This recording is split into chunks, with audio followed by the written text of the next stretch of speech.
Hello friends, आप सभी का बहुत बहुत स्वागत। जो एलडीसी 2024 की प्रिपरेशन कर रहा है उनको बहुत बहुत शुभकामनाएं। आप लोगों के लिए मैं बहुत सारी बच्चों की रिक्वेस्ट थी कि सर एक मैराथन क्लास लेके आओ, इंग्लिश में 75 क्वेश्चन है, 50 नंबर के हैं, कैसे हम अच्छा स्कोर करें। तो उसको लेके मैंने आज मैराथन क्लासेस ली हैं।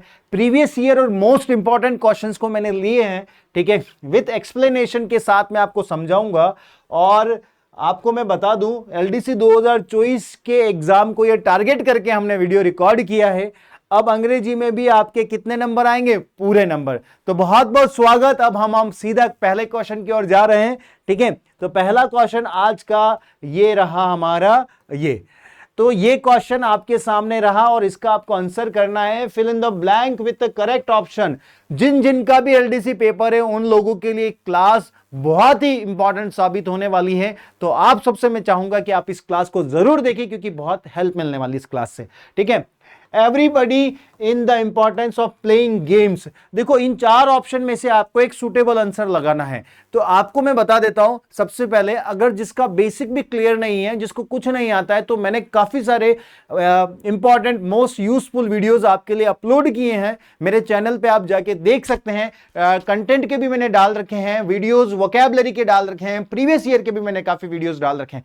तो आप लोग पहले उनको भी देखिए। ऐसा नहीं देखिए कि वो कौन से एग्जाम में आया हो, क्योंकि इंग्लिश लमसम सभी पेपर में ऑलमोस्ट सेम रहता है। तो आप लोगों को अभी क्या करना है, आपको एक बार पुराने वीडियोस अगर नहीं देखे उनको देख लीजिए, फिर आप इसको भी देख लें, और इसको देख रहे तो आप इसको कंटिन्यू करिए, ठीक है। आई होप कि आपको सबको क्लियर विजिबल भी हो रहा होगा। पहला क्वेश्चन देखो, एवरीबॉडी। तो आपको यहां पे मैं क्या बता रहा हूं, जब भी indefinite pronoun everyone, everybody, someone, somebody, no one, nobody, anyone, anybody, किसी भी सेंटेंस में सब्जेक्ट आता है तो इसके साथ वर्ब हमेशा क्या आएगी? सिंगुलर आएगी।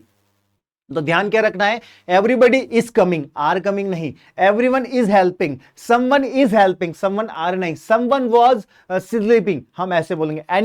एनीवन इज प्लेइंग, तो इनके साथ वर्ब हमेशा क्या आएगी? सिंगुलर। तो एवरीबडी के साथ वर्ब क्या आएगी? सिंगुलर।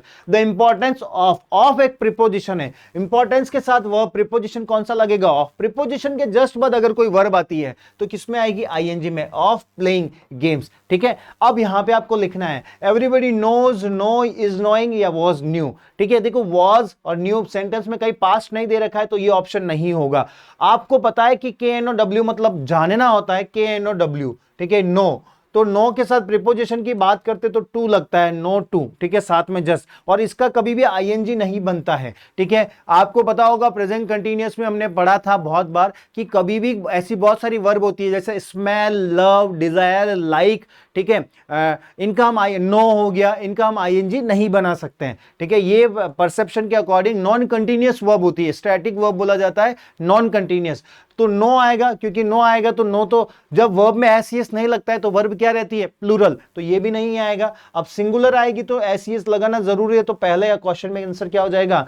नोज आंसर हो जाएगा। क्या? Everybody knows the importance of playing games. तो आई होप कि आपको ये क्लियर हुआ होगा। अब हम क्वेश्चन नंबर 2 की ओर जाएंगे। इसका स्क्रीनशॉट ले लीजिए। बाय द वे, ये मेरे टेलीग्राम पे मैं पीडीएफ भी शेयर कर दूंगा, तो आपको टेलीग्राम का लिंक दूंगा, उसको आप क्लिक करके ज्वाइन हो जाना और वहां पे बहुत सारा अच्छा कंटेंट मिलेगा आपको, ठीक है। अब हम चलते हैं क्वेश्चन नंबर 2। क्वेश्चन नंबर 2 हमारा ये रहा। माई फ्रेंड, माई फ्रेंड्स नहीं लिखा है, माई फ्रेंड, एक फ्रेंड की बात कर रहा है। लिव इन उदयपुर, ठीक है। देखो, उदयपुर के साथ ये एक प्रॉपर नाउन है, सिटी का नाम है। प्रॉपर नाउन मतलब क्या होता है? जो फिक्स होता है। राम, श्याम, सीता, गीता, उदयपुर, जयपुर, सब क्या है? प्रॉपर नाउन है। तो इनके साथ हमेशा कभी आर्टिकल यूज नहीं करते हैं। Fill in the blank using correct form. तो उदयपुर एक प्रॉपर नाउन है। सिंस फरवरी, FEBRUARY, फरवरी की स्पेलिंग भी एग्जाम में पूछता है। तो सिंस 4 के साथ फरवरी लिखा है, सिंस 4 के साथ टाइम लिखा हो, याद रखना। सिंस 4 के बाद अगर टाइम दे रखा है, तो सिंस 4 के बाद अगर बेटा टाइम दे रखा है तो हम परफेक्ट कंटीन्यूअस टेंस यूज करते हैं। कौन सा? परफेक्ट कंटीन्यूअस, मतलब हैज बीन, हैव बीन आएगा। इतना आपको थोड़ा देखना है, ठीक है। अब Udaipur, my friend live in Udaipur, यहां तक सेंटेंस होता तो आप लिख सकते हैं my friend is living in Udaipur, वो उदयपुर में रह रहा है। पर लिखा है सिंस फरवरी, वो फरवरी से रह रहा है, तो फरवरी से रह रहा है, सिंस के साथ टाइम दिया तो हम परफेक्ट कंटिन्यूअस यूज करेंगे, तो उसमें क्या यूज करेंगे, हैज बीन या हैव बीन यूज करेंगे। तो इज लिविंग नहीं आएगा, वॉज पास्ट नहीं बात कर रहा है, फ्यूचर की भी बात नहीं कर रहा है, तो हमारा आंसर क्या हो जाएगा, ए आंसर हो जाएगा। My friend has been living in Udaipur since February. ठीक है, फरवरी की स्पेलिंग मिस्टेक में भी देता है, ध्यान रखिएगा। उदयपुर एक प्रॉपर नाउन है और माई फ्रेंड सिंगुलर इसलिए हैज आया। माई फ्रेंड्स होते हैं, क्या होता, माई फ्रेंड्स मेरे बहुत सारे मित्र होते हैं, तो हैज की जगह क्या लगा था, हैव बीन, क्या लगा था, have been. But my friend singular है तो क्या लगा दिया, हैज बीन। इसका भी आप स्क्रीनशॉट ले लीजिए। फिर हम चलेंगे question number next, question number 3 की ओर। ठीक है, आई होप कि आपको यहां तक क्लियर हुआ होगा। क्वेश्चन नंबर 3, ठीक है, ये बहुत इंपॉर्टेंट है। ठीक है, अब 2 क्वेश्चन पढ़ने के बाद तीसरे क्वेश्चन की ओर हम जा रहे हैं। तीसरा क्वेश्चन भी बहुत महत्वपूर्ण है। नो सूनर अगर किसी सेंटेंस में सब्जेक्ट बनता है, आपको correct form of the find the error से रिलेटेड क्वेश्चन दिया है। ठीक है, नो सूनर अगर किसी सेंटेंस में सब्जेक्ट बनता है, याद रखना नो सूनर। ठीक है, क्या याद रखना है, नो सूनर अगर किसी सेंटेंस में सब्जेक्ट बनता है तो उसके बाद हम इन्वर्जन यूज करते हैं। तो आपको थोड़ा सा मैं समझा देता हूं, क्या समझा देता हूं यहां पे, कि आपको ध्यान रखना है, आपको क्या ध्यान रखना है। ठीक है, अगर नो सूनर किसी सेंटेंस में क्या बन रहा है बेटा, सब्जेक्ट बन रहा है, तो उसके बाद हेल्पिंग वर्ब आएगी, फिर सब्जेक्ट आएगा, फिर आपकी मेन वर्ब आएगी और उसके बाद ऑब्जेक्ट आएगा। तो ध्यान रखना, नो सूनर किसी सेंटेंस में सब्जेक्ट बन रहा है तो helping verb, subject, main verb, object, फिर आपको कंजक्शन के रूप में इसके साथ हमेशा क्या यूज करना है, देन, THAN। याद रखना THAN आएगा, THEN भी नहीं आएगा। एग्जाम में अगर देन ये दिया है तो ये गलत होगा, और कुछ दिया है तो गलत होगा, हमेशा आंसर क्या होगा, THAN होगा। तो इसका भी आप स्क्रीनशॉट साथ साथ में पोस्ट करके लिख भी दीजिए। ठीक है, अब हम चलेंगे यहां पे। तो नो सूनर अगर सेंटेंस में सब्जेक्ट है तो हेल्पिंग वर्ब में, ये हमारा सब्जेक्ट हो गया, ये हमारी मेन वर्ब हो गई। ठीक है, तो आपको देखना है इसमें क्या एरर है, और कंजक्शन हमको देन ही दिया है, बिल्कुल करेक्ट, ये करेक्ट है। ठीक है, अब डिड के साथ आपको पता है कि पास्ट सिंपल में डिड के साथ वर्ब की हमेशा फर्स्ट फॉर्म आती है। क्या आती है बेटा, डिड के साथ वर्ब की फर्स्ट फॉर्म आती है।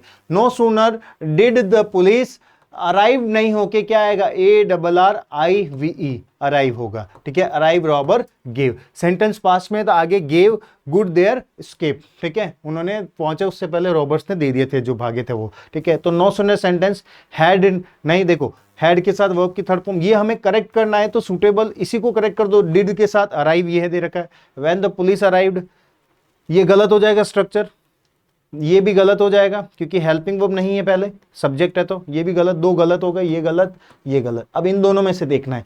अब सेंटेंस को हमको करेक्ट करने को बोला है, तो इसी एरर को करेक्ट करेंगे तो हमारे पास डिड प्लस वर्ब की फर्स्ट फॉर्म, तो आंसर क्या हो जाएगा, ये वाला हो जाएगा, आंसर बी। आंसर डी भी हो सकता है, पर हम प्रायोरिटी अभी किसको देंगे, क्योंकि हमको एरर करेक्ट करनी है, तो डिड के साथ वर्ब की फर्स्ट फॉर्म लगा देंगे, तो आंसर ये हो जाएगा। स्क्रीनशॉट ले लीजिए।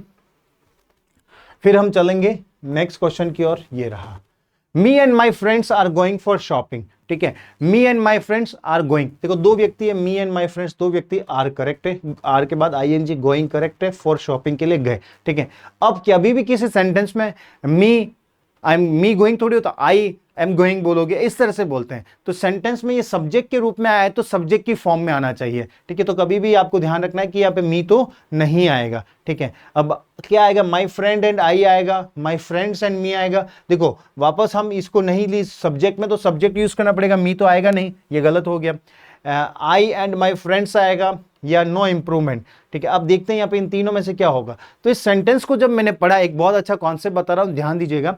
मी and my friends are going for shopping, हम शॉपिंग के लिए गए। सेंटेंस में कहीं पे भी नेगेटिव बात नहीं कर रहा है, सेंटेंस में पॉजिटिव सेंस दे रहा है, पॉजिटिव बात कर रहा है। तो बेटा ध्यान रखिएगा, क्या ध्यान रखना है, जब भी पॉजिटिव बात करें और साथ में आपको 3 प्रोनाउन, मतलब तीनों पर्सन एक साथ दे दें। 3 पर्सन होते हैं, first person, second person, third person, तीनों पर्सन एक साथ दे देता है। फर्स्ट पर्सन कौन होता है, आपको थोड़ा सा बता देता हूं। फर्स्ट पर्सन एक होता है सेकंड पर्सन और एक होता है थर्ड पर्सन। ठीक है, फर्स्ट पर्सन, सेकंड और थर्ड। फर्स्ट पर्सन में आता है आई और वी, सेकंड पर्सन में आता है यू, थर्ड पर्सन में आता है ही, शी, इट और आता है दे। अगर आपको ध्यान रखना है, अगर आता है दे, ठीक है, क्या आता है, दे, और इसके अलावा आपको और कोई किसी का नेम भी दे सकता है। ठीक है, ये सब अगर दे रखे हैं तो आपको ध्यान रखना है फर्स्ट सेकंड थर्ड तीनों एक साथ आते हैं और पॉजिटिव सेंस दे रखा है, कहीं पे नेगेटिव वर्ड नहीं दिया, इस तरह से नहीं दिया, तो हम पर्सन का जो यूज करते हैं वो क्या यूज करते हैं, 2 3 1 स्ट्रक्चर यूज करेंगे। ठीक है, ये दोनों दे रखे तो 2 3, ये दोनों दे रखे तो 3 1, और ये दोनों दे रखे तो 2 1, और इस तरह से यूज करना है। बट यहाँ पे मैंने चेक किया, मी मतलब आई होना चाहिए। आई हमारे पास कौन सा पर्सन है, फर्स्ट पर्सन है आई। और माई फ्रेंड कोई दूसरा फ्रेंड है, अन्य फ्रेंड की बात कर रहा है, यू थोड़ी है, तो अन्य फ्रेंड मतलब थर्ड पर्सन है। ठीक है, माई फ्रेंड कौन सा, थर्ड पर्सन। तो हम क्या स्ट्रक्चर यूज करेंगे, एक तो सर 3 आएगा और एक आएगा, तो तीसरे नंबर पे क्या आ जाएगा हमारा, माई फ्रेंड। ठीक है, और फर्स्ट नंबर पे क्या आ जाएगा, माई फ्रेंड एंड आई। तो स्ट्रक्चर ये होना चाहिए, माई फ्रेंड नहीं, माई फ्रेंड्स दिया है ना उसने, तो माई फ्रेंड्स और एंड आई, तो ये आंसर होगा आपका फाइनल। तो माई फ्रेंड्स एंड आई, तो आंसर क्या हो जाएगा, ए हो जाएगा, ये और ये भी नहीं होगा। ठीक है, तो आई होप कि आपको समझ आया होगा कि कभी भी सेंटेंस में सब्जेक्टिव है तो सब्जेक्ट आना चाहिए, ऑब्जेक्ट नहीं आएगा, ध्यान रखिए पहला। दूसरा, हमारे को अगर एक साथ तीनों पर्सन या 2 पर्सन एक साथ दे देता है, फर्स्ट सेकंड दे दे या सेकंड थर्ड दे दे या थर्ड 1 दे दे, तो उसको लिखने का तरीका होता है, उसको कैसे लिखना है, 2 3 1। अगर 2 3 1 मतलब 2 3 1 लिखेंगे। अगर 2 3 दे रखे तो ये स्ट्रक्चर रहेगा 2 3, 3 1 आएगा तो 3 1, और 2 1 आएगा तो 2 1 स्ट्रक्चर रहेगा। तो ये आपको ध्यान रखना है। ठीक है, इस तरह से भी एग्जाम में क्वेश्चन आता है, इसका भी आप स्क्रीनशॉट ले सकते हो। ठीक है, अब हम चलेंगे अगले क्वेश्चन की ओर, ये रहा। ठीक है, they have invited I and my friend to the picnic party. They have, they के साथ हैव देखो सॉरी गला थोड़ा खराब है, दे के साथ हैव आ गया, हैव के साथ वर्ब की थर्ड फॉर्म आती है इनवाइटेड, यहां तक करेक्ट है। I and my friend to the picnic party, sentence में पॉजिटिव सेंस है, कहीं पे नेगेटिव नहीं था। अभी हमने पढ़ा था सर क्या होगा, 2 3 1। ठीक है, 2 3 1 होना चाहिए, तो 2 3 1 में हम देखेंगे। देखो अब यहाँ पे देखो, ये वर्ब है और वर्ब के बाद हमारा सब्जेक्ट आ रहा था, ये सब्जेक्ट किस फॉर्म में आएगा, ऑब्जेक्ट फॉर्म में, तो आई नहीं आएगा, यहाँ क्या आएगा, मी आना चाहिए आई की जगह। अब लिखने का क्या तरीका होगा, 2 3 1, तो पहले क्या आएगा, 3 आएगा फिर 1 आएगा। ठीक है, पॉजिटिव सेंटेंस है तो क्या लिखेंगे, they have invited my friend and I, नहीं आई नहीं आएगा क्योंकि ऑब्जेक्ट, देखो आई आगे आ रहा होता तो सब्जेक्ट होता, आई पीछे आ रहा है तो मतलब मी आएगा, कहने का ये मतलब है। जैसे मैं बोलता हूं आई हेल्प यू, ठीक है, या आई हेल्प हर, तो आई हेल्प शी नहीं आएगा, आई हेल्प हर आएगा। या मैं बोलूंगा शी हेल्प्स मी, तो शी हेल्प्स आई नहीं आएगा, शी हेल्प्स मी आएगा। तो ये आप समझते हैं कि अगर वर्ब के आगे आ रहा है सब्जेक्ट और वर्ब के पीछे आ रहा है तो ऑब्जेक्ट, ये वर्ब ये रही, वर्ब के पीछे आ रहा है तो ऑब्जेक्टिव फॉर्म में आना चाहिए। तो माई फ्रेंड एंड आई नहीं आएगा, my friend and me, to me and my friend, no improvement. देखते हैं क्या आएगा, दे हैव इन्वाइटेड 3 1, 3 मतलब ये पहले ये आएगा एंड मी आएगा, तो क्या आ जाएगा, they have invited my friend and me to the picnic party. ठीक है, ये 2 बाद में इन्वाइटेड के साथ प्रीपोजिशन 2 लगता है, ये भी सही है। ठीक है, तो 3 1 आना चाहिए, तो आंसर क्या हो जाएगा, they have invited my friend third, और फर्स्ट आ गया मी आई। ठीक है, तो ये आंसर आपका हो जाएगा। ठीक है, तो ध्यान रहे आपको 2 3 1 का स्ट्रक्चर रखना है। यहाँ पे थर्ड पर्सन और फर्स्ट पर्सन आई होता है, आई और वी, सेकंड पर्सन यू होता है, और थर्ड और 1 में से इन दोनों को यूज करना है, तो पहले तीसरा यूज करेंगे फिर पहला यूज करेंगे, तो वो मैंने आपको समझा दिया। तो इसको भी आप नोट डाउन कर लीजिए, स्क्रीनशॉट ले लीजिए। अब बच्चे कहेंगे सर आई क्यों नहीं आ रहा है, बेटा ध्यान रखना है कि आई वर्ब के बाद आ रहा है तो वर्ब के बाद ऑब्जेक्टिव फॉर्म आएगी, और इनवाइट के साथ प्रीपोजिशन भी 2 लगेगा, तो they have invited to me and my friends नहीं आएगा, they have invited my friends and me to the picnic party, ये आंसर होगा। दे हैव इन्वाइटेड, हैव के साथ वर्ब की थर्ड फॉर्म लगती है, हैव के साथ दे लगे, मतलब दे के साथ हैव लगेगा, ये आप समझ सकते हैं। क्लियर, अब हम चलेंगे आगे अब बेटा चलेंगे हम आगे नेक्स्ट क्वेश्चन की ओर, ये रहा। ठीक है, अब देखो, अब ये जो क्वेश्चन है वो प्रीपोजिशन पे बेस्ड कुछ क्वेश्चन है। आई बॉट दिस बुक, एक बार आप ट्राई करो पोस्ट करके, I bought this book 200 rupees, मैंने इस किताब को खरीदा, तो आई बॉट दिस बुक, देखो आई बॉट, मैंने बुक को खरीदा, आई बाय पास्ट होता, आई बॉक सेंटेंस में आ रहा है, पास्ट में की बात कर रहा है, आई बॉट दिस बुक, मैंने इस किताब को खरीदा, फॉर 22, क्या आएगा, बॉट के साथ प्रीपोजिशन बाय फॉर, बाय के साथ प्रीपोजिशन क्या लगता है, 4 लगता है, तो FOR ध्यान रखना है। I bought this book for 200 rupees, 200 rupees में उसने किताब को खरीदा। इधर के साथ कंजक्शन क्या लगता है, और, इधर के साथ कंजक्शन क्या लगेगा बेटा, और। ठीक है, इधर यू और ही। ठीक है, जब इधर के साथ कंजक्शन और लगता है तो ध्यान रखना, मैं आपको थोड़ा सा समझा देता हूं इसमें। ठीक है, इसमें ये बता देता हूं कि अगर कभी भी क्या दे रखा है, इधर दे रखा है, क्या दे रखा है, इधर, इधर के साथ कंजक्शन क्या लगेगा, और, ठीक है। और इसी तरह अगर नीदर होता, क्या होता, नीदर, तो नीदर के साथ कंजक्शन क्या लगेगा, नॉर, ठीक है। इसी तरह नॉट ओनली होता, तो नॉट ओनली के साथ क्या लगेगा बेटा, बट ऑल्सो। इतना आपको पता होना चाहिए, ठीक है, बट ऑल्सो। ये तो आपको कंजक्शन की बात हो गई, इधर के साथ और, नीदर के साथ नॉर, नॉट ओनली के साथ बट ऑल्सो। पर ध्यान रखना है कि जब भी ये दे रखा है, ठीक है, बट ऑल्सो, है ना, बट ऑल्सो ऐसा दे रखा है, तो इसके साथ जो वर्ब आएगी वो हमेशा सेकंड सब्जेक्ट के अकॉर्डिंग वर्ब आएगी। वर्ब किसके अकॉर्डिंग आएगी, सेकंड सब्जेक्ट के अकॉर्डिंग आएगी। जो भी वर्ब आएगी वो किसके अकॉर्डिंग आएगी, सेकंड सब्जेक्ट के, ठीक है। तो हम चलते हैं यहाँ पे। अब यहाँ देखना, यहाँ पे तो 4 हो गया था, ठीक है, एक सेकेंड, ठीक है, यहां तो 4 हो गया था। अब यहाँ पे इधर के साथ यू और ही, तो इधर के साथ और आ गया, बट वर्ब जो आएगी इसके अकॉर्डिंग आएगी। तो ही के साथ क्या लगाओगे, इज, आर, ऑफ या हैज। देखो अब सेंटेंस में मिस्टेकन आ रहा है, ठीक है, और सेंटेंस क्या आएगा, इधर यू और ही इज मिस्टेकन, या ही, देखो आर आएगा नहीं, ही ऑफ आएगा नहीं, ही इज होगा या ही हैज होगा, ही हैज मिस्टेकन या ही इज मिस्टेकन, ठीक है। इधर यू या तो या, और ही या तो तुमने करी या उसने करी, इज मिस्टेक, ठीक है, मिस्टेकन। वर्ब की थर्ड फॉर्म है ना, सेंटेंस एक्टिव में है तो देखो ये दोनों ऑप्शन करेक्ट हो सकते हैं, पर प्रायोरिटी हम किसको दे देंगे, हैज मिस्टेकन, ठीक है। वर्ब की थर्ड फॉर्म दे रखी है ना, तो हम क्या लगा देंगे, हैज मिस्टेकन हो जाएगा, क्लियर। और इज मिस्टेकन भी करेक्ट होगा, पैसिव एक्टिव स्ट्रक्चर में हम कर सकते हैं इसका भी, ठीक है। तो ध्यान रखना, इधर के साथ कंजक्शन क्या लगेगा, और वर्ब इसके अकॉर्डिंग लगेगी, ठीक है। यू होता, यू के अकॉर्डिंग आ रही होती तो हम क्या लगाते, आर, पर हम वर्ब किसके लगा के अकॉर्डिंग लगाएंगे, किन सब्जेक्ट, क्या आ जाएगा, ही इज, मतलब ही हैज करेक्ट हो जाएगा। दोनों करेक्ट है, पर हैज को पहले प्रायोरिटी दे देंगे हम, ठीक है। चलो आगे। They congratulated me for my victory in the debate competition. उन्होंने कॉन्ग्रेचुलेट किया मेरे को फॉर माई विक्ट्री, मेरी विक्ट्री के लिए, इन द डिबेट कॉम्पिटिशन में, मेरे डिबेट कॉम्पिटिशन में जीता उसके लिए उन्होंने सबने मेरे को क्या किया, कॉन्ग्रेचुलेट किया, ठीक है। तो अब ध्यान रखना है कि कॉन्ग्रेचुलेशन के साथ अगर प्रीपोजिशन की बात करो तो हमेशा क्या लगता है, ऑन लगेगा, क्या लगेगा, ऑन, फॉर नहीं आएगा। I congratulate you on your success, for your success नहीं आएगा। हम बोलने में जम क्या रहा है, फॉर जम रहा है, पर हम यूज क्या करेंगे बेटा, ऑन यूज करेंगे। तो ध्यान देना, I congratulate you on your success, for नहीं आएगा तो क्या आ जाएगा, ऑन आ जाएगा यहाँ पे, ठीक है। नो सूनर अभी हमने पढ़ा था, नो सूनर के साथ अगर सेंटेंस का सब्जेक्ट है तो हेल्पिंग वर्ब पहले आएगी, फिर सब्जेक्ट आएगा, फिर वर्ब की फर्स्ट फॉर्म आएगी, फर्स्ट फॉर्म नहीं, वर्ब मेन वर्ब आएगी, हेल्पिंग वर्ब, सब्जेक्ट और मेन वर्ब। और डिड के साथ वर्ब की हमेशा कौन सी फॉर्म लगती है, फर्स्ट फॉर्म लगती है। आई डिड, जैसे डिड शी अटेंड आएगा, ठीक है। डिड आई गो या डिड आई वेंट या डिड आई गो होगा, ठीक है, डिड आई कम होगा, इस तरह से। तो डिड के साथ वर्ब की हमेशा क्या आएगी, फर्स्ट फॉर्म, डिड के साथ वर्ब की first form. No sooner subject है, helping verb, subject, main verb. अब इसके साथ कंजक्शन यूज करना है, तो एंड आएगा, देन आएगा, व्हेन आएगा, देन आएगा, ये नहीं आएगा, ये नहीं आएगा, ये नहीं आएगा, क्या आएगा, सिर्फ THAN। अभी थोड़ी देर पहले हमने डिस्कस किया था, तो आंसर क्या हो जाएगा, THAN, then he came out, ठीक है। सेंटेंस पास्ट में तो कम नहीं लिखा, केम लिखा है, ठीक है। तो ध्यान दीजिएगा, इसका भी आप स्क्रीनशॉट ले सकते हो,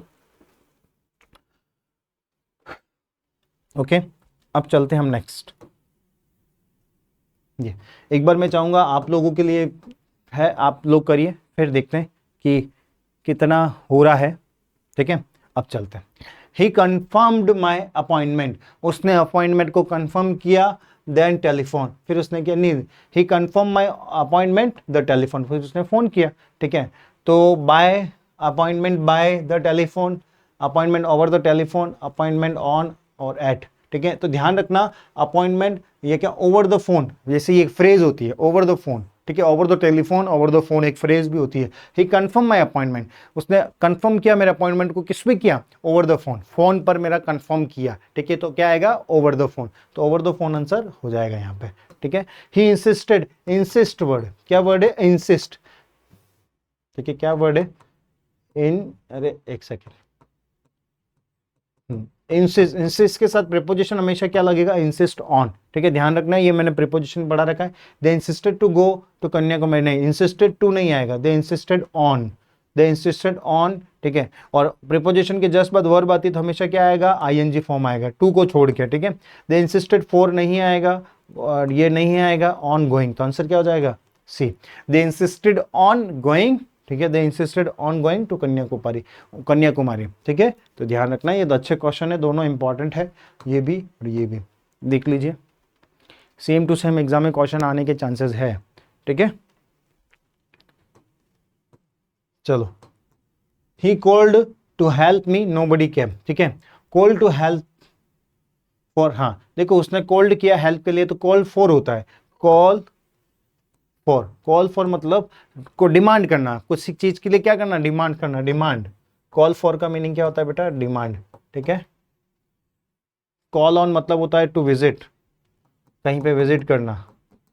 prime minister call on Udaipur, prime minister Udaipur क्या क्या विजिट करते हैं, ठीक है। कॉल ऑन मतलब क्या होता है, विजिट करना, याद रहेगा, ठीक है। विजिट करना या मीटिंग करना भी हो सकता है, विजिट करना या मीट करना कॉल ऑन, और कॉल फॉर होता है डिमांड करना। तो he called for help if nobody came, तो नो इंप्रूवमेंट नहीं आएगा। ही कॉल्ड फॉर दो में आ रहा है ना, ये भी नहीं आएगा, ये भी नहीं आएगा। Called for help when, he called for help if नहीं, ये भी गलत हो जाएगा। आंसर होगा ही कॉल्ड फॉर हेल्प, उसने कॉल्ड किया किसके लिए, हेल्प के लिए। व्हेन नोबडी केम, जब कोई नहीं आया तब उसने कॉल किया था, कि डिमांड करी थी पर कोई नहीं आया, ठीक है। तो कोई नहीं आया ये कहना चाह रहा है। ही कॉल्ड, उसने आवाज की, उसने डिमांड किया किसके लिए, हेल्प के लिए किया, लेकिन नोबडी केम, कोई भी नहीं आया, ठीक है। तो ध्यान रखना आपको, कॉल फॉर मतलब डिमांड करना, पुकारना किसी को, और कॉल ऑन मतलब होता है विजिट करना या मीटिंग करना, ठीक है। चलते हैं आगे की ओर। ये रहा आपके बीच में question, you would had been prepared for the exam. अब इसका आंसर कौन बताएगा, ठीक है। देखो इंग्लिश है, थोड़ा आपको बैठना पड़ेगा, सीखना पड़ेगा, ठीक है। बहुत सारे बच्चों को जबकियां भी आ रही होगी तो जबकि लेनी नहीं है, ठीक है। सीखना है तो मेहनत करनी पड़ेगी, ठीक है। यू वुड हैड, देखो वुड हैव होता है, वुड हैड तो कभी होता ही नहीं है। Should have, would have, could have होता है, हैड तो हो गई नहीं। पहली चीज यही गलती पहचान में आ गई, नो इंप्रूवमेंट नहीं है, वुड हैड नहीं होता है सर, वुड हैव होगा। Would have been preparing, have been कहाँ, हैव बीन प्रिपेयरिंग फॉर, ठीक है। You would had been preparing for the exam, you would have been, जब बीन आ जाता है तो उसके साथ आईएनजी यूज करते हैं, तो ये आंसर हो जाएगा would have been preparing for, preparing to, गड़बड़ है ना, ये नहीं लगेगा बेटा यहाँ पे, ये टू नहीं होगा। You would have been preparing for the exam, you would have been preparing for the exam, correct answer हो जाएगा ये, आंसर आपका डी, ठीक है। तो आपको पता है वैसे भी मॉडल के जस्ट बाद हैव ही आता है ना, modal have been plus verb की थर्ड फॉर्म, ऐसे लिख सकते हो आप, modal plus have plus been, या डायरेक्ट वर्ब की थर्ड फॉर्म, इस तरह से आप लिख सकते हो स्ट्रक्चर, ठीक है। तो हैव आता है, ठीक है। तो ये हैव इन दोनों में है, तो आंसर आपका ये हो जाएगा। क्लियर, चलें आगे। हाँ, अब मिस स्पेल्ड वर्ड है जो कॉमनली एग्जाम में पूछे जाते हैं, उन वर्ड्स के बारे में हम थोड़ा सा डिस्कस करेंगे, ठीक है। पहला वर्ड है अकोमोडेशन, बहुत अच्छा वर्ड है बच्चों, यहाँ ध्यान रखना, डबल सी और डबल एम, मैंने गलत नहीं लिखा है, सीधा करेक्ट लिख दिया, सही सही करके लिख दिया, ठीक है। A double C O double M, ये इंपॉर्टेंट है, डबल सी और डबल एम दोनों आते हैं, डबल सी भी आता है, डबल एम भी आता है। अकोमोडेशन मतलब किसी को फैसिलिटी प्रोवाइड करना, रहने के लिए, खाने के लिए, जो एक हम कोई भी आता है तो हम उसको अकोमोडेशन प्रोवाइड करते हैं, ठीक है। तो रहने खाने के लिए वो जो फैसिलिटी प्रोवाइड की जाती है उसको अकोमोडेशन बोला जाता है। A double C double M O D A T I N, accommodation, spelling correct है। Acknowledgement, A C K N ओ, देखो एक्नोलेजमेंट, ठीक है, गलतियां देता है एग्जामिनर, ध्यान रखना है। एक्नॉलेजमेंट जी कर देता है, गड़बड़ होता है, ठीक है। A C K N O L E D, L E D G M E N T, G E नहीं होता है, ठीक है बेटा, ये गलती देता है जी ई, ठीक है। A double C O double M, जैसे कमिटी होता है C O double M I double T double E आता है, डबल टी आता है, डबल एम आता है, C O double M I double T double E, spelling ध्यान रखना, कमिटी की भी पूछी जाती है। सेपरेट, बहुत अच्छी स्पेलिंग है, तो स्पेलिंग क्या है, एस ई पी देता है, तो पी ई नहीं होता है। सेपा याद रखो, सेपा रेट, ऐसे याद रख लो, सेपा, अपने को आंसर सही करना है, कैसे भी याद रखो, एग्जाम में रिपीट होगा, मैं बता रहा हूं ऐसे question. Separate, R A T, ठीक है, S E P A R A T, separate हो गया। एक्नॉलेज, अकोमोडेशन हो गया, एक्नॉलेजमेंट हो गया, सेपरेट, ठीक है। Necessary, N E double C लगा देता है बच्चों, एग्जामिनर क्या लगा देता है, डबल सी, पर होता क्या है, सिंगल सी होता है, ठीक है। N E C double S A R Y, NECESSARY, वापस बोलो NECESSARY, ठीक है। रिसीव करना, प्राप्त करना, RECEIVE, ठीक है, RECEIVE, ये ई खा जाता है, ये EI का कॉम्बिनेशन है, ये बिगाड़ देता है, ये EI को क्या कर देता है, IE कर देता है। तो ध्यान रखना, जब 4 ऑप्शन आएंगे कंफ्यूजिंग तो आपको गड़बड़ हो सकती है, ठीक है। कमिटी की अभी बताई दी, COMMITTEE, ठीक है। वापस अकोमोडेशन याद करो, एक्नॉलेजमेंट याद करो, सेपरेट याद करो, नेसेसरी याद करो, रिसीव याद करो और कमिटी याद करो। इनको लिखो क्योंकि ये ऐसे कॉमन वर्ड से जो एग्जाम में पूछता है, ठीक है, मिस स्पेल्ड वर्ड के रूप में। तो ध्यान दीजिएगा इनको पे, ठीक है। अब चलेंगे हम नेक्स्ट, ये नेक्स्ट मिस स्पेल्ड है एम्बरेसमेंट, EMBARR, ऐसे याद रखो, पहले तोड़ तोड़ के याद रखो, EMBARR क्या है, वापस बोलो EMBARR, ठीक है। ASSMENT, एम्ब्रेस, पहले तो एम्ब्रेस याद करो, EMBARR, देखो आर भी 2 बार आता है, एस भी 2 बार आता है, ठीक है, याद रहेगा, आर भी 2 बार आता है, एस भी 2 बार आता है। एम्ब्रेसमेंट मीनिंग होता है शर्मिंदगी होना, शर्मिंदा होना किसी काम के लिए, ठीक है। EMBARRASSMENT, ठीक है, RRSS एम्ब्रेसमेंट। ओकेजन, हमारा एक ओकेजन होता है, OCCASION या TION कर देता है, CION कर देता है, गलत है, क्या होता है, SION कर देता है, SION होगा, ठीक है। मेंटेनेंस, ठीक है, MEN, बच्चे क्या करते हैं, MEN, गलत है, MEIN, गलत है, MAIN होता है, क्या होता है, MAIN, मैन, TENANCE, मेंटेनेंस, ठीक है। रिदम याद रखना, कैलेंडर बहुत इंपॉर्टेंट है, देखो CALEN, बच्चों क्या करते हैं, CALENDAR, ठीक है, DAR होता है, DER नहीं होता है, ध्यान रखना, DAR होता है, DER कर देते बच्चे, CALEN DER कर देते, DER नहीं होता है, DAR होता है, ठीक है। ब्यूरोक्रेसी, ठीक है, ब्यूरोक्रेसी मतलब नौकरशाही, BURE, बूरे, बूरे याद रखो, BUREOक्रेसी, बुरेओक्रेसी, BURE, बुरे, AUCRACY, ठीक है। ये वर्ड इंपॉर्टेंट है जो ध्यान रखिएगा। अब हम बात करेंगे कुछ और सिनोनिम एंटोनिम के बारे में, ठीक है। तो एक बार आप इसको नोट डाउन करो।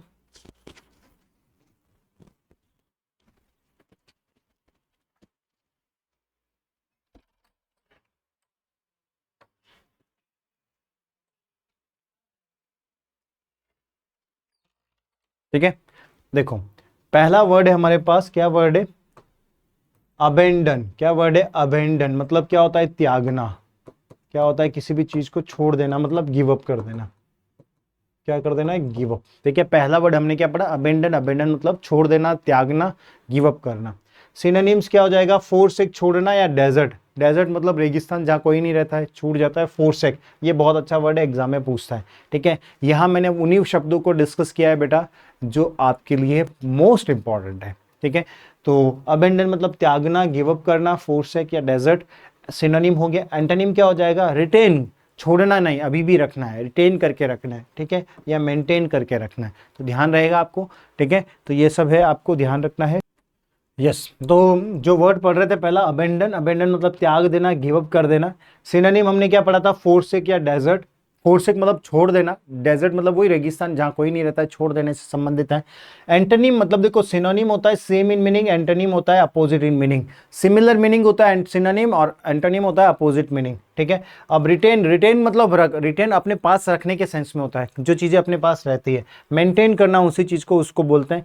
ठीक है, तो पहला ये वर्ड है जो आपको ध्यान रहेगा। ठीक है, हमने पढ़ा अबेंडन मतलब छोड़ देना, फोरसेक कर देना, और एंटोनिम हो जाएगा रिटेन रखना। ठीक है, अब दूसरा वर्ड पढ़ रहे हैं हम अकम्प्लिश। अकम्प्लिश मतलब क्या होता है, जीतना, अचीव करना, विक्ट्री या फुलफिल कर देना, जीत जाना, अचीव करना, उससे रिलेटेड होता है। ठीक है, तो अकम्प्लिश का मतलब क्या होता है, ध्यान दीजिएगा। अकम्प्लिश का मतलब होता है, अकम्प्लिश का क्या मतलब होता है, अचीव करना या फुलफिल कर देना। ठीक है, सिनोनिम हो गए, और एंटोनिम क्या हो जाएगा, फेल हो जाना है, अबोर्ट, अबोर्ट या अनसक्सेसफुल भी बोल सकते हैं हम। क्या बोल सकते हैं, अनसक्सेसफुल। ठीक है, अनसक्सेसफुल भी क्या हो जाएगा इसका, अबोर्ट मतलब अनसक्सेसफुल, जो अचीव नहीं करता है, जो सक्सेस नहीं होता है या फेल हो जाता है, अबोर्ट, अनसक्सेसफुल, ये इसका एंटोनिम हो जाएगा। सिनोनिम क्या हो जाएगा, अचीव करना, फुलफिल करना, अकम्प्लिश करना। तो आई होप कि आपको ये चीज़ें याद भी रहेगी। तो एक बार फटाफट से इसको रिवाइज करिए। अबेंडन मतलब त्यागना, सिनोनिम होता है फोरसेक, एंटोनिम होगा रिटेन, रिटेन मतलब रखना। फिर हमने पढ़ा अकम्प्लिश, अकम्प्लिश मतलब अचीव करना, ठीक है, फुलफिल, और एंटोनिम हो जाएगा फेल या अबोर्ट हो जाएगा। क्लियर? अब हम आगे बढ़ते हैं।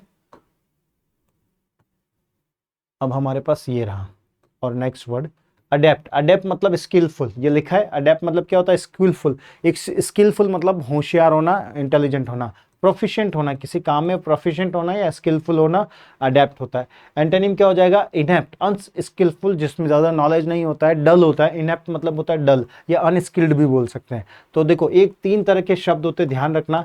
एक होता है अडॉप्ट, अडॉप्ट मतलब होता है गोद लेना, ठीक है, एक्सेप्ट करना, किसी भी चीज़ को एक्सेप्ट करना। एक होता है ADAPT, तो अपने आप को चेंज करना, टू चेंज सम, ठीक है, टू चेंज, चेंज करना, या क्या करना? सूटेबल होना, किसी भी चीज़ के लिए अपने आप को एडजस्ट करना, या इस अडेप्ट को हम क्या बोल सकते हैं? एडजस्टेबल भी बोल सकते हैं, एडजस्ट करना। और एक अडेप्ट होता है ADEPT, इस अडेप्ट का मीनिंग होता है स्किल। क्या होता है? Skill, skillful. तो ये जो मैंने शब्द बताए ध्यान रखना, ठीक है। ADOPT मतलब गोद लेना, अडेप्ट मतलब सूटेबल या एडजस्ट करना, अपने आप को चेंज करना। ADEPT का मीनिंग होता है स्किल्ड होना, टैलेंटेड होना, होशियार होना, प्रोफिशिएंट होना, ठीक है। एक वर्ड लिखा है मैंने बेनेवोलेंस, दया भाव रखना। क्या होता है? काइंड, दयालु होना, चैरिटेबल। चैरिटेबल कौन होता है? जो दया रखता है, चैरिटी करता है। जैसे हम लोग हैं, हम आपको कुछ बता रहे हैं, हम आपको कुछ दे रहे हैं, तो हमारा जो मन है वो कैसा है? बहुत दयालु है, काइंड है, जेन्यून है, ठीक है, चैरिटेबल है, ठीक है। और एंटोनिम क्या हो जाएगा? मेलेवोलेंट। मेलेवोलेंट देखो, बेनेवोलेंट का मीनिंग होता है अच्छा व्यक्ति होना, काइंड नेचर का होना, पोलाइट होना, अच्छा स्वभाव। मेलेवोलेंट का मीनिंग होता है अनकाइंड होना। क्या होना? अनकाइंड होना, सेल्फिश होना, दयालु नहीं होना, ये सारा। तो मेलेवोलेंट इसका क्या हो जाएगा? एंटोनिम हो जाएगा। तो ये एग्जाम में पूछे हुए वर्ड से ध्यान रखिएगा, ठीक है। बेनेवोलेंस मतलब दयालु होना, अच्छा होना, काइंड होना, चैरिटेबल होना, और एंटोनिम क्या हो जाएगा? मेलेवोलेंट, अनकाइंड होना, ठीक है। तो जो जो वर्ड मैं बता रहा हूँ बेटा, आप इसको कॉपी में ज़रूर नोट करो और लिखो, क्योंकि बहुत इंपॉर्टेंट है, एग्जाम में पूछे जाते हैं ऐसे शब्द, ठीक है। अब हम आगे चलेंगे, और इसका स्क्रीनशॉट ले ही लिया होगा आपने। ये रहा। कैंडिड मतलब ट्रू, ट्रू या हॉनेस्ट या फ्रैंक होना। कैंडिड का सिनोनिम याद रखना, हॉनेस्ट होता है। और एंटोनिम क्या हो जाएगा? डिसजेन्यून या डिसेप्टिव, धोखे देने वाला, ईमानदार नहीं होना, ठीक है। डिसजेन्यून मतलब ईमानदार, डिसजेन्यून मतलब नहीं ईमानदार नहीं होना। डेट्रियोट मतलब क्या होना? किसी चीज़ को खराब करना। डेट्रियोएट क्या होता है? डेट्रियोएट, स्पेलिंग भी याद रखना। डेट्रियोट मतलब चीज़ों को क्या करना? खराब करना, वर्स करना, ठीक है, डिक्लाइन करना, गिराना। और एंटोनिम क्या हो जाएगा? इंप्रूव करना, एनहेंस करना, आगे बढ़ाना, ठीक है। वापस कैंडिड मतलब क्या होता है? हॉनेस्ट। और एंटोनिम क्या हो जाएगा? डिसजेन्यून या डिसेप्टिव, डिसेप्टिव मतलब धोखा देना। डेट्रेट मतलब चीज़ों को क्या करना है? डिक्लाइन करना, गिराना, डेट्रेट करना। चीज़ें क्या हो रही है? डे बाय डे डेट्रेट होती जा रही है, तो वो क्या हो रही है? फॉलन होती जा रही है, गिरती जा रही है, खराब होती जा रही है, ठीक है। और एंटोनिम क्या हो जाएगा? इंप्रूव होना। क्लियर? नेक्स्ट हम वर्ड पढ़ेंगे, इसका स्क्रीनशॉट आपने ले लिया होगा। अब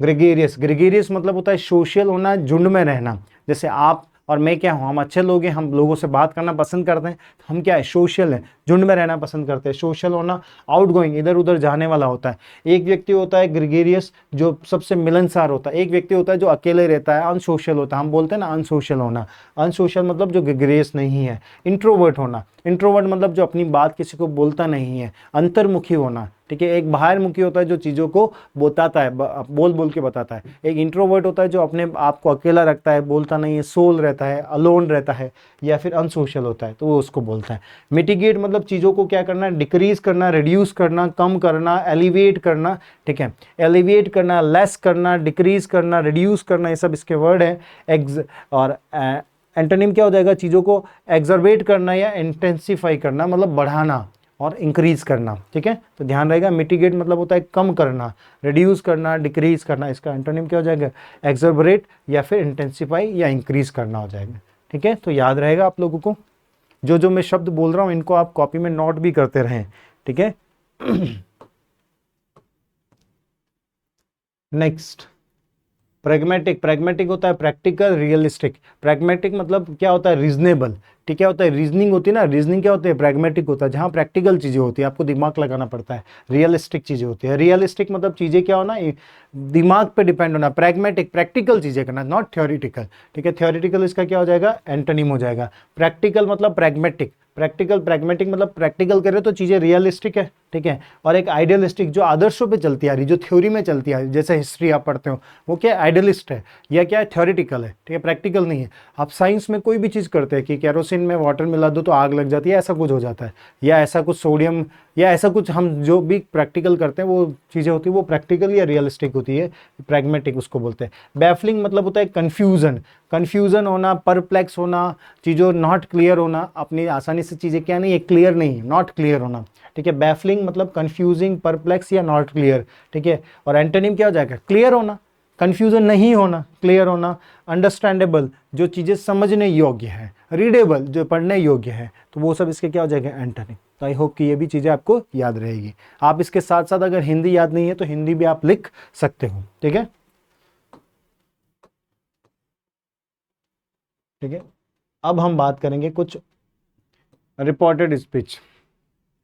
ठीक है, डायरेक्ट एंड डायरेक्ट की हम बात कर रहे हैं। डायरेक्ट एंड डायरेक्ट में हम बात करेंगे। पहला question, she said to me are you going to the market. तो ध्यान रखना क्या इंपॉर्टेंट बात है, क्वेश्चन मार्क आ रहा है बेटा, तो सेड टू की जगह टोल्ड नहीं आएगा, क्या आएगा, अच्छा इसने लिखा है आगे, शी इंक्वायर्ड ऑफ, इंक्वायर्ड के साथ प्रीपोजिशन क्या लगता है, इंक्वायर्ड ऑफ मी। अब यहां तक तो दिया, इसके आगे का आपको लिखना है। अब जब भी इंट्रोगेटिव होता है, इंट्रोगेटिव होता है और हेल्पिंग वर्ब से स्टार्ट होता है तो हम क्या यूज करते हैं, इफ यूज करते हैं। क्या यूज करते हैं, इफ यूज करते हैं। तो ये दोनों क्या हो जाएंगे, गलत हो जाएंगे, इफ यूज करेंगे।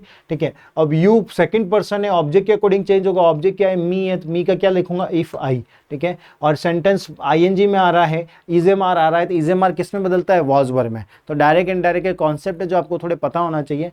तो देखो मैं शॉर्ट में बता देता हूँ। इंट्रोगेटिव है तो आपको क्या करना है, आस्क्ड या इंक्वायर्ड करना, कर दिया। फिर हेल्पिंग वर्ब से स्टार्ट हो रहा है तो इफ या वेदर यूज करेंगे, इफ यूज कर लिया, दोनों नहीं यूज के हटा दिया। इन दो ऑप्शन में से एक आंसर होगा।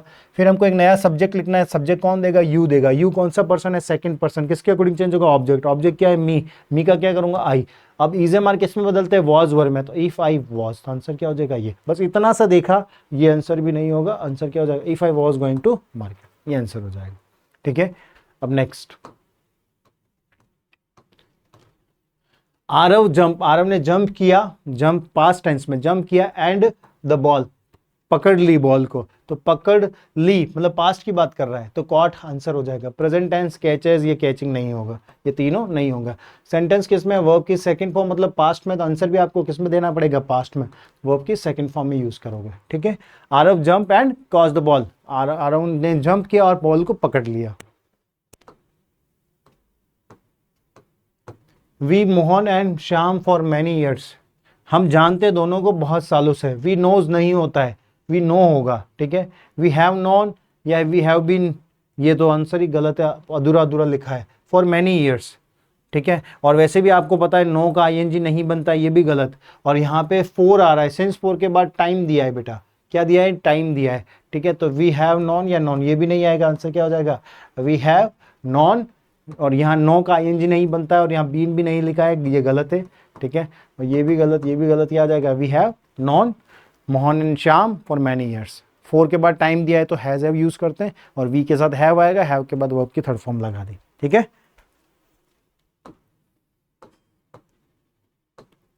Mohan said to me did you break the wall.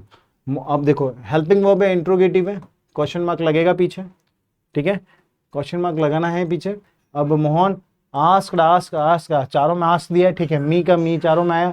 Helping verb है तो इफ लगाते, इफ इसमें है, इसमें है, दो में, तो ये दो ऑप्शन गलत हो जाएंगे। ये बी और सी क्या हो जाएगा, आपका गलत ऑप्शन हो जाएगा, ए और डी होगा आंसर। ठीक है, इफ दोनों में आ रहा है, फिर यू सब्जेक्ट देगा, मी का क्या करना, आई, आई दोनों में है। फिर वो वर्ब की सेकंड फॉर्म मतलब पास्ट सिंपल टेंस है तो किस में करते हैं, पास्ट परफेक्ट में, तो हैड आएगा, क्या आ जाएगा, हैड।